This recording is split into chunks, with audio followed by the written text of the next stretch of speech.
LTE보다 20배 빠른 속도, 2GB 영화 한 편을 내려봤는데 0.8초. 국내 이동통신 3사가 5세대 이동통신 5G의 상용화 당시 내놓았던 광고들입니다.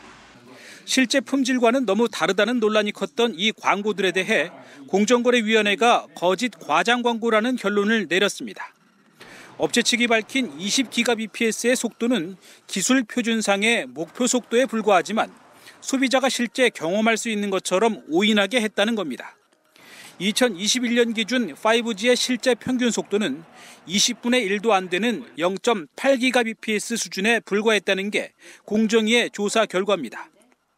5G 주파수 할당 이후 통신사들이 기존보다 크게 준 2GBps대의 속도를 광고했지만 이마저도 기지국 한 곳에 단말기 한 대 접속 같은 극히 제한적인 조건에서만 가능한 속도였다고 공정위는 밝혔습니다. 거짓 과장성이 인정될 뿐만 아니라 광고상 속도가 실제 사용 환경과 상당히 다른 환경을 전제하여 도출된 결과라는 사실을 은폐 누락하여 공정위는 또 이동통신 3사가 객관적인 근거 없이 자사의 5G 서비스가 경쟁사보다 빠르다고 광고한 것도 위법하다고 설명했습니다.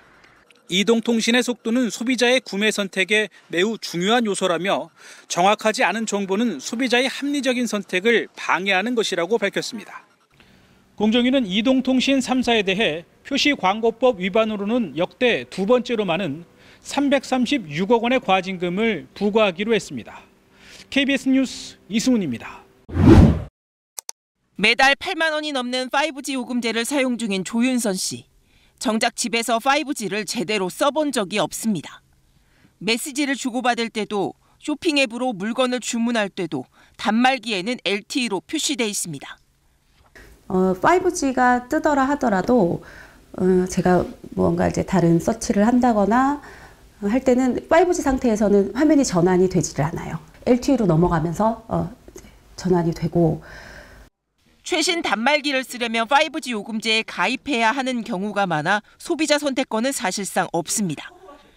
무조건 이 기종에는 5G가 가는 거고 거기에 제가 데이터나 통신의 무제한을 쓰려고 하면 제가 선택할 수 있는 것이 없는 거죠.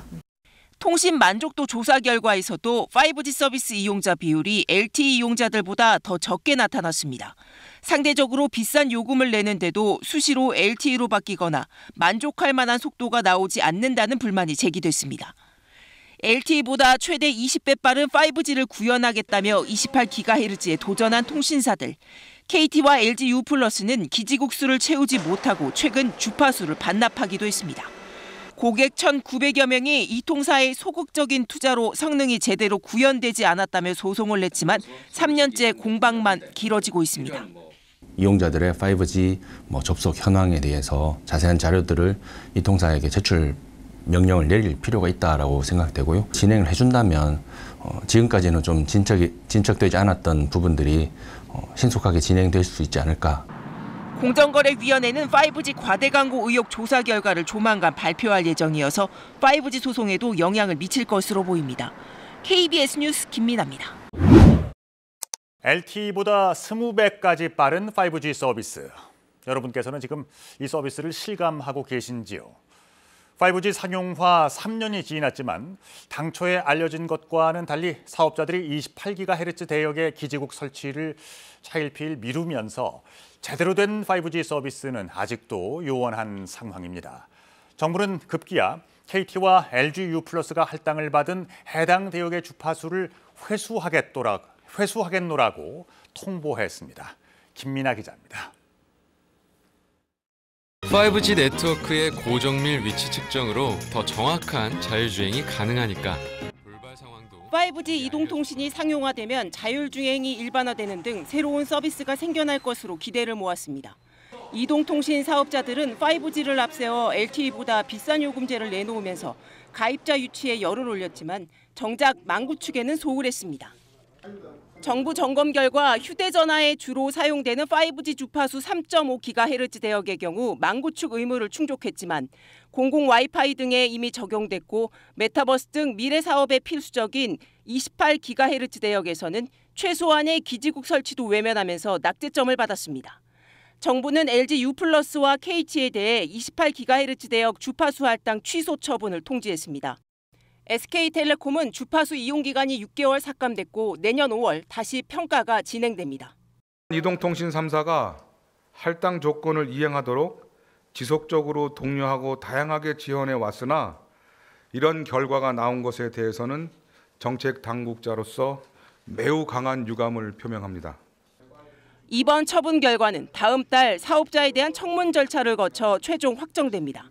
정부는 이후 기존 통신 3사가 아닌 신규 사업자에게도 해당 주파수에 대해 문을 열어놓겠다고 밝혔습니다.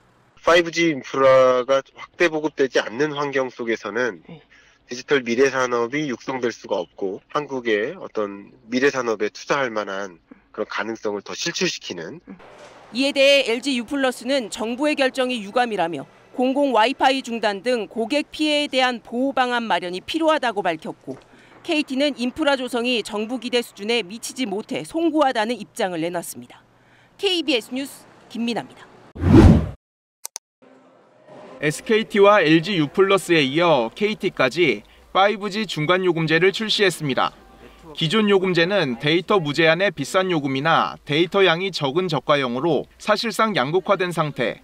선택폭이 적다는 비판에 이통 3사가 중간 요금을 신설했는데 반응은 시큰둥합니다. 깎아주고 데이터 자체를 너무 많이 가져가는 건 합리적이지 않다고 생각을 하고 있어서. 중간 단계를 이용하시는 분이 많지가 않으신 게 지금 현실이고. 종류는 많아졌지만 저렴한 요금제일수록 데이터 단가가 비싼 건 여전합니다. KT 중간 요금제에서 월 67,000원 정액 요금의 데이터 단가는 1GB당 744원꼴인데 63,000원 요금에선 1,260원으로 1.7배 뜁니다.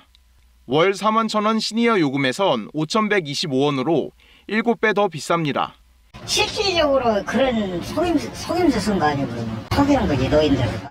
중간 요금제 대부분이 6만 원대에서 시작해 통신비 인하 효과를 기대하기 어렵다는 목소리도 나옵니다. 꼼수 중간 요금제를 즉각 철회하고 소비자가 가장 원하는 저렴하고 실용적인 3만 원대 중간 요금제를 출시할 것을.